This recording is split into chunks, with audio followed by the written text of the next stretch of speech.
Music was not my thing. I wanted to get outside, move, run. I studied dancing, I studied acting, and went to university for theater arts and all that stuff. And then when I was 21, and maybe through things of the 60s, I lived in LA, there was kind of an epiphany. I thought, oh, I'm not so extrovert. I've always wanted to do these performing arts, but in fact, I'm not really so extrovert. And there's something about that that's not really coming out properly. But what is it that went through all of those studies when I was studying for years, dancing and acting, I thought, yeah, it's the music, of course. Oh, it's the music. Oh, it's the music. Okay. So, and at that time, I fell in love with jazz. I mean, I liked before, but I really fell in love with bebop jazz. And LA was a place with a lot of great players. And I decided also at that moment, I dropped out of the university and I will only teach myself, I thought, for the rest of my life. I'd be an autodidact in Dutch. I don't know what it is, self-learned person. So I teach myself, simple music theory, chord changes, and set out trying to learn to play bebop piano. Yeah. So that was really first very, very important moment. And then there's, of course, many years in my life, in this case, that the second one, and maybe more important in a way, is deciding to go back to school and study composition. I mean, so there's a whole lot of years in between there, a whole lot of years, like 30 years. I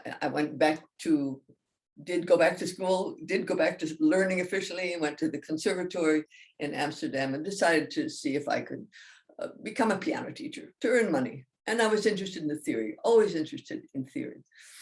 And at the last year, we could choose a workshop, and that workshop was with a very well-known Dutch composer, Robert Heppner.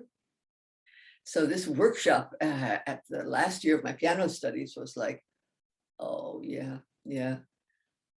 I want to just write the music for the music, yeah, for my own concept. And so, yeah, then I finished the piano studies, and some years in between kept working, and thought, yeah, I've got to do something about this. So I started to take some private lessons here and there, and then thought, oh, would anybody take me at my age? But I went and was able to study composition with Klaas de Vries in Rotterdam. Now it's called CodArts. That's the most important, part of my life, in fact. Yeah, I dare to say now that I'm an artist. That took a long time. I think I'm an artist. No, it was very different. It was very different, and in particular in the first years, playing piano for dance technique classes. And my love was for the modern technique, Martha Graham and Cunningham and Limon and all kinds of improv, but it was always functional. It's a functional kind of music in that respect. It's very difficult to do it well, and it can be great music if someone is making great functional music, but you are in service of the dance. It's not the same as making for choreography. Yeah. And I got really tired of it. I got very tired of it. I just got so tired of it. And because of, I was studying piano. I was studying piano not to become a pianist. I was already 32 when I went to study piano. I wanted to get more technique, and I was interested in the theory. And I thought I would get more theory. So in other words, I was always interested in how it worked, music, and doing that composition workshop in the last year just really opened my mind. And I think I need to make pieces that really are themselves, and they are not in service of another medium, unless you're deciding to work with a visual artist, but that's a different dynamic.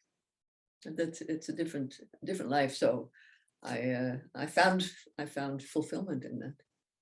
So this is the idea is coming through yourself, through your own the your own experiences and your loves of visual arts or whatever the medium is which forms the initial inspiration for that piece of work, and you can try to have a goal in translating that into sound. You begin to build a collection of your own works, and you see after a while you see an evolution, and they're, I mean, not to be personal, they're mine. Yeah, what is mine? But I worked on it, and it somehow came out of me, and yeah, and I like that. It's a yeah, it has its own existence, and that was very special. Sometimes it works, sometimes it works less, but that's not important. That's just part of it.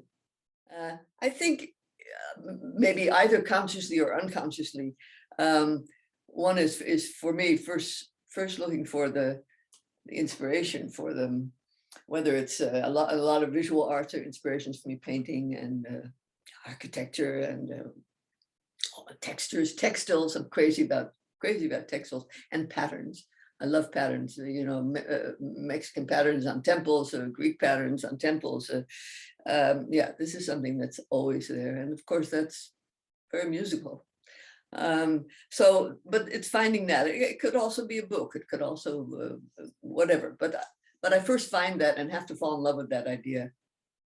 And then I start gathering the materials, and I often make a sketch for myself, just a sort of freehand of what it could be. Pretty linear in my case, pretty linear. Maybe that's my age. Yeah, I don't know. But anyway, I do that, and with this could come here, and the cloud of strings there, and whatever, and maybe also things about the content of the inspiration. Yeah, and then you come to the moment. Oh, I need to start. Ooh. And that's often like, ooh, oh, yeah. So the start, and it's like diving in cold water or warm water. But anyway, the start. And then I was thinking about it. Once I get going with some of these elements, I get this phase, which is kind of what I call dreaming the piece. I'm dreaming the piece. And what helps me very much, especially when you get into blockades and writer's block or whatever, is to walk. So movement in a regular pace, which can have nothing to do with the music in my inner ear, rhythm-wise, melody-wise, whatever, texture. I don't know. That's really for me a nice way to. So I call it dreaming the piece. Either also just laying down and dreaming the piece. That helps. I notice that helps a lot to things. It's also called. Yeah, there are studies about this. The state of musing, the state of a sort of subconscious awareness of things that can rise, that are there in somewhere in your inner landscape or whatever. So yeah, yes, like that. And then all the hard work, of course. Yeah. The other side of making a piece for me, like, oh my God, yeah, will it? I know it'll be totally different. It's always totally different. I know every time you make something, and for me, you go to the first rehearsal and you think, oh, did I do that? I mean, just the just being in a room with all the acoustic instruments, and you worked with them separately, or make mock-ups in different programs and stuff, but it's totally different. Self-doubt, I think. Yeah, is this going to sound the way I was hoping? Is it going in the right direction? Have I been too strict in making the form, the idea, the drawing? And sometimes I'm making mathematical, like the golden, what's it called in English? Gulden in Dutch, but yeah, I always forget it. But the mathematical thing, which is very nice to figure out a harmonic form, also used in architecture. You think, yeah, was I being too theoretical or whatever? So sort of the walking is, for me, helps to be organic, feel organic, more connected. And then by the walking, that musing, mijmeren in Dutch, musing sort of gets freed and just nice. Can be nice. Well, one of the inspirations that I've often had and used a few times in pieces is everything about electricity. It's just really, it's really my thing. And I'm not scientifically trained, not at all. So it's very sort of primal, you know, like the first, the two sticks making the flame. Oh boy. No, so thunder, lightning, yeah, the whole thing about the sun and I mean, I'm just fascinated by it. But I'm a complete non-scientific person as far as knowledge. But I did discover Tesla. When he came up, I mean, he was hidden by America for many, many, many years. I mean, a long time. That's a whole story in itself. But he finally came out. I don't know, maybe late 60s, people discovered him. And I read about him and I thought, whoa. And in 1902, he actually invented this process of through a central electrode generating these sparks. And I think I sent a picture. It's a very old picture, I don't know, of him sitting in his studio in New York. And he's sitting there very formally. And behind him is this huge machine, and the sparks are going to the ceiling, but the sparks, he bathes in the sparks. It's almost like they thought also in the turn of the 19th to the 20th century, there was a lot about electromagnetism, and people were taking, sort of for healing in electric fields and all that. It was fascinating.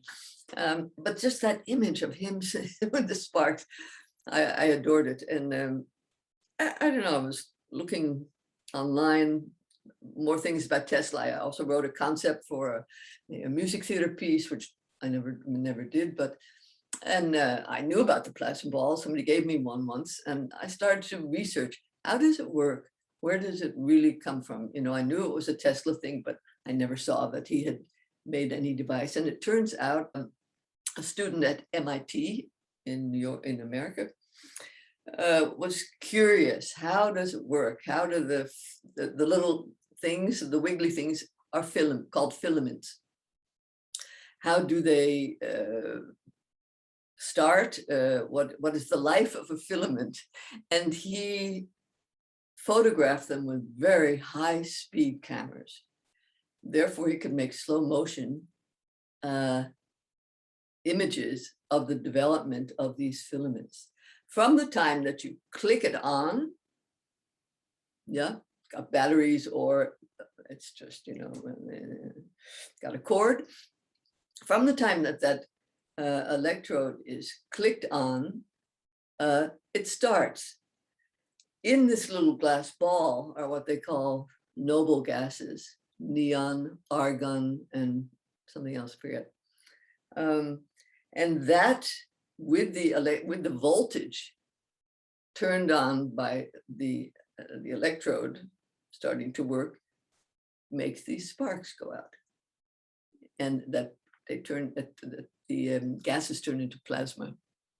Always something I don't quite understand. But anyway, and they keep going from the electrode to the inside of the ball, to the inside of the glass.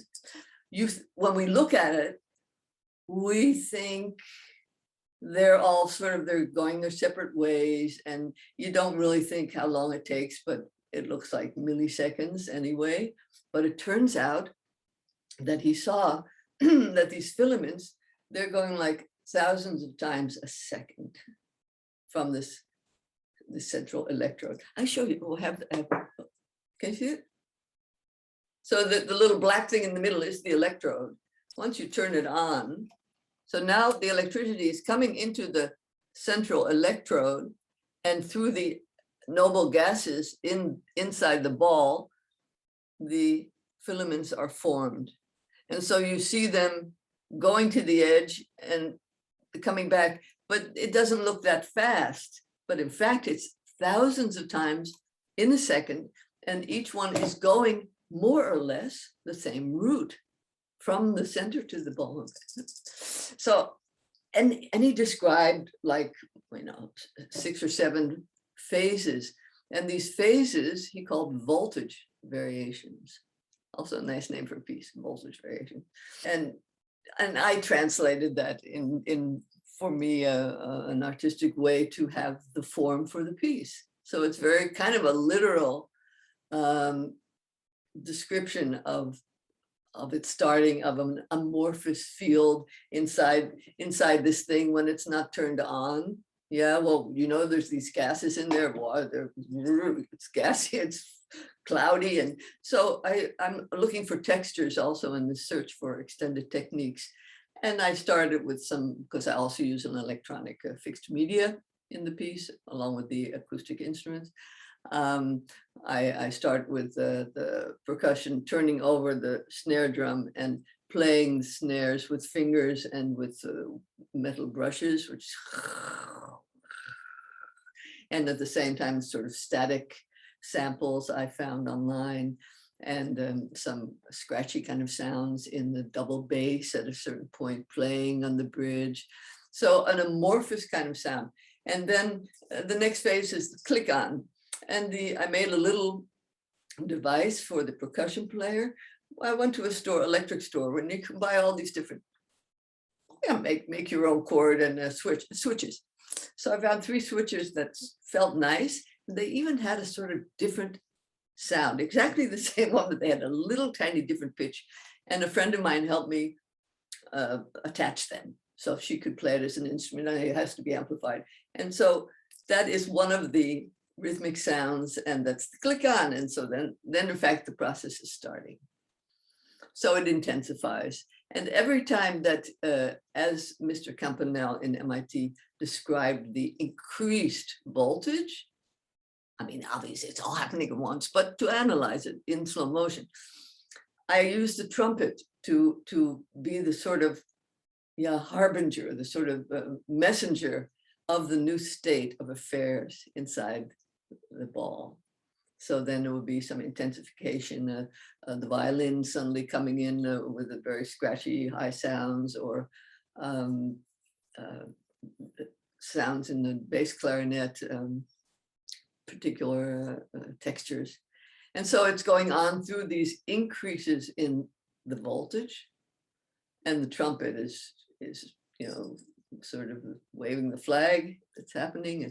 We're moving up until you get the climax, and then the trumpet is going down very fast, and then it's click off, and it's over. Okay, and then I have this little theatrical ending, which maybe I won't talk about now, but and then the electronic fixed media or soundtrack, as you will, is very kind of spacey and moving on towards the end of the piece, and that's it. But yeah, I know it's funny, but it gave me a structure. This description of his gave me a structure to translate in my own way. I mean, that's the poetic license, which is so wonderful. Yeah?